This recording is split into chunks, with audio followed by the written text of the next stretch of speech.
and they say, oh, they must have done it because look at this interview where she said she appreciates your fight. It reminds her of her client. I don't care if that pisses you off, frankly. I really don't. If you think, then under their theory, Piers, let's go through this. Under their theory, I should have not represented President Trump. I should have not stood outside the courtroom when he was accused of some horrific things. And I should not have fought the fight, which... So Alina Habba, I'm sure, is a good lawyer, but I'm just wondering why, for such a good lawyer, she felt the need to strawman her critics yesterday. This was her on Piers Morgan's show, and he asked her specifically about an appearance she made last month on Benny Johnson's show. She came on, and Benny Johnson had been interviewing Andrew Tate, and she came on towards the end, and she told Andrew Tate on more than once in this episode that she was a fan of his. Hey. Hello, Alina. Hi. Hello. Nice to meet you. I'm a big fan. Well, nice to meet you. I'm a fan. You're the one saving Trump. You're doing more important work than me. America, not just Trump. And I agree with everything you just said.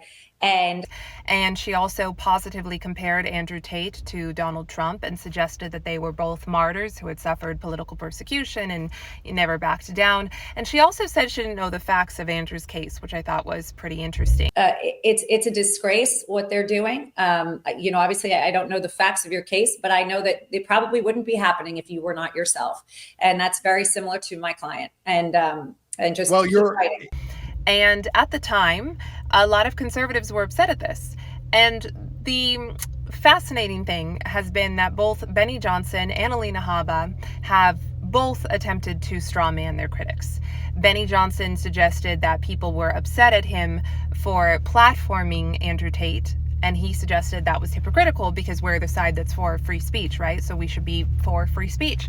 But actually, we weren't upset at him for platforming Andrew Tate. I think you should interview whoever you want to interview. In fact, I love watching interviews of people I don't like. So please do interview whoever you want to interview. I'm not trying to censor you or shut you down.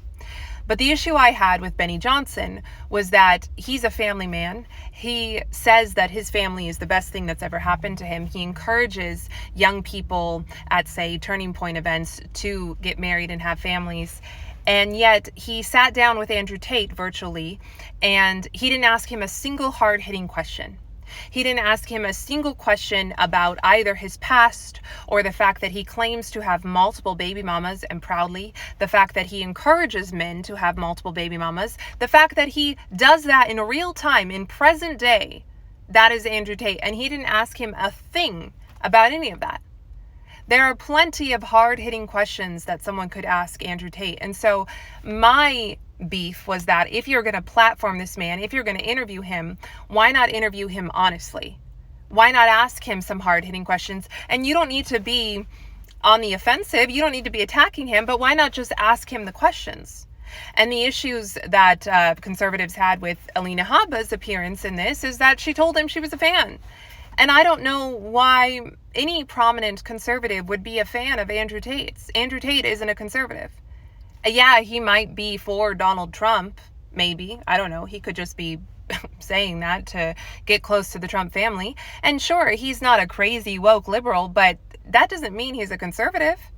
That doesn't mean he's an ally. That doesn't mean he's an asset. That doesn't mean we need to be a fan. He's not a conservative.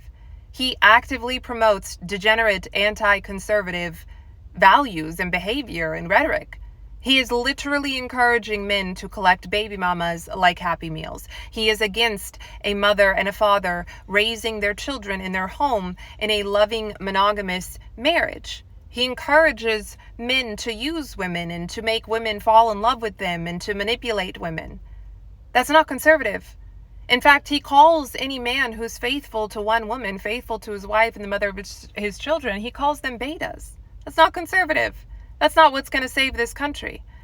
And so it is straw manning for Alina Habba to go on Piers Morgan now and be asked about this and to suggest that we are hypocrites for being for Donald Trump defending himself and standing up against his political persecution. But suddenly we're hypocrites because, oh my gosh, we don't want Andrew Tate to defend himself, right? We don't want him to stand up against his alleged political persecution. No, I'm fine with Andrew Tate defending himself. And I want him to see justice. I want him to be absolved of all charges if he's innocent. I want that. I believe he's innocent until proven guilty, sure. But I can believe in all of those things and recognize all of those things while also still recognizing that Andrew Tate is not a good dude. And I'm not a fan. And no conservative should be a fan.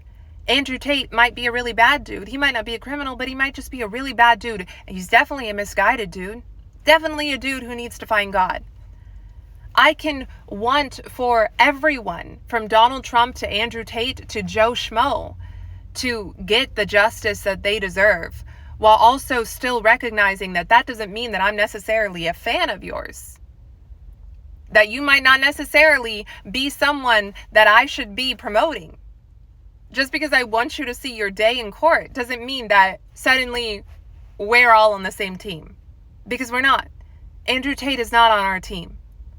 What's going to save this country is more families, not fewer.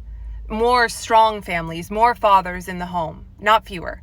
And I'm sorry, if you're a father with multiple baby mamas, you can't be in the home. You literally cannot be in the home with your children.